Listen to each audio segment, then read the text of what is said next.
മഹാഭാരതം നമ്മെ പഠിപ്പിക്കുന്ന പാഠങ്ങളിലൊന്ന് പുത്രരായി പിറക്കുന്നവർ മുജ്ജന്മ ശത്രുക്കളാണ് എന്നുള്ളതാണ്. ഈ ആശയത്തെ നമ്മുടെ കവി ബാലചന്ദ്രൻ ചുള്ളിക്കാട് വളരെ മനോഹരമായി അവതരിപ്പിച്ചിട്ടുണ്ട്. പുത്രരായി പിറക്കുന്നവർ മുജ്ജന്മ ശത്രുക്കൾ എന്നതേ നമ്മൾക്ക് ജീവിതം. മക്കളില്ലെങ്കിൽ മക്കളില്ലെന്നുള്ളൊരൊറ്റ ദുഃഖം മാത്രം. മക്കൾ പിഴയ്ക്കുകിൽ പെരുകുന്നിതാധിയും. എന്തിനാണ് ഞാൻ ഇതിവിടെ പറയുന്നത് എന്ന് ചോദിച്ചാൽ നിങ്ങൾക്ക് മനസ്സിലാകും. ദുഃഖഭാരം പേറി നിൽക്കുന്ന ഒരു പിതാവ് നമ്മുടെ കൺമുൻപിലുണ്ട്. മറ്റാരുമല്ല, ശ്രീ പിണറായി വിജയൻ. അദ്ദേഹത്തിൻ്റെ മകൾ വീണ വിജയൻ, അവർക്കൊരു കമ്പനി ഉണ്ടത്രേ. അതിൻ്റെ പേരാണ് എക്സാലോജിക്. ആ കമ്പനിക്ക് CMRL എന്ന് പറയുന്ന കരിമൺ ഖനന കമ്പനി 2,78,00,000 രൂപ നൽകിയിരിക്കുന്നു.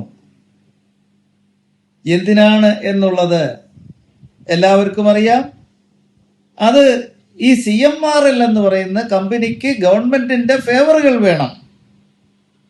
അവർക്ക് യഥേഷ്ടം ഖനനം ചെയ്യാനും ധനം സമ്പാദിക്കാനും ഒക്കെയുള്ള അവസരങ്ങൾ ഉണ്ടാകണം. അതിന് യാതൊരു തടസ്സങ്ങളും സർക്കാരിൻ്റെ ഭാഗത്തുനിന്ന് ഉണ്ടാകാതിരിക്കാൻ വേണ്ടിയാണിത്.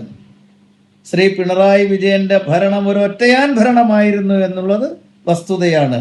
മറ്റാർക്കും യാതൊരു അഭിപ്രായവുമില്ല. അദ്ദേഹത്തിനെതിരെ ഒരക്ഷരം ഉരിയാടാൻ ആരുമൊട്ടും തയ്യാറുമായിരുന്നില്ല. ഏതായാലും അദ്ദേഹം വിചാരിച്ചു ഭരണ തുടർച്ചയൊക്കെ കിട്ടുമെന്ന്. അദ്ദേഹം ഒരു ബോർഡ് എഴുതി വെച്ചിരുന്നല്ലോ, ആരുണ്ട് LDF അല്ലാതെ എന്ന്. അത്രമാത്രം ആത്മവിശ്വാസം അദ്ദേഹത്തിനുണ്ടായിരുന്നു. അതായിരുന്നു ഇതിനൊക്കെ വഴിവെച്ചു കൊടുക്കാൻ അദ്ദേഹത്തെ പ്രേരിപ്പിച്ചത്. ഏതായാലും ഇപ്പോഴിതാ ഈ വെള്ളിയാഴ്ച, അതായത് 12/6/2026 EDയുടെ മുൻപാകെ വീണ വിജയൻ ഹാജരാകണം എന്ന് കാണിച്ച് സമൻസ് നൽകിയിരിക്കുകയാണ്.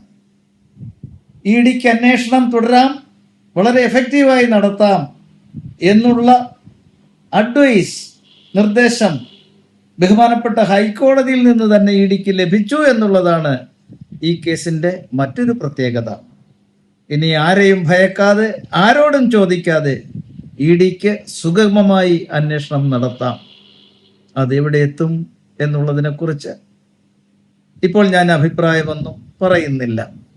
ഏതായാലും താൻ ഏറ്റവും അധികം സ്നേഹിക്കുന്ന തൻ്റെ പുന്നാരമകൾ ഇന്ന് നേരിടാൻ പോകുന്നത് വളരെ ഗുരുതരമായ ഒരു കൃത്യത്തെ സംബന്ധിക്കുന്ന അന്വേഷണമാണ് എന്നുള്ളത് പിണറായി വിജയൻ എന്ന പിതാവിൻ്റെ മനസ്സിനെ അലട്ടുന്നത് ഒട്ടൊന്നുമല്ല. അദ്ദേഹം തീ തിന്നുകയാണ്. അദ്ദേഹം ആദിമൂത്ത് ഒരുപക്ഷെ എന്തും സംഭവിക്കാമെന്നുള്ള നിലയിലുമാണ്. ഇനിയുള്ള രാത്രികൾ അദ്ദേഹത്തിൻ്റേത് ഉറക്കമില്ലാത്ത രാത്രികളായിരിക്കും. മകളെക്കുറിച്ചുള്ള തേങ്ങലുകളുടെ രാത്രികളായിരിക്കും. മക്കളുണ്ടെങ്കിൽ മക്കളെ ഓർത്തു മരണക്കിടക്കയിൽ തേങ്ങുന്നു പ്രാണങ്ങൾ.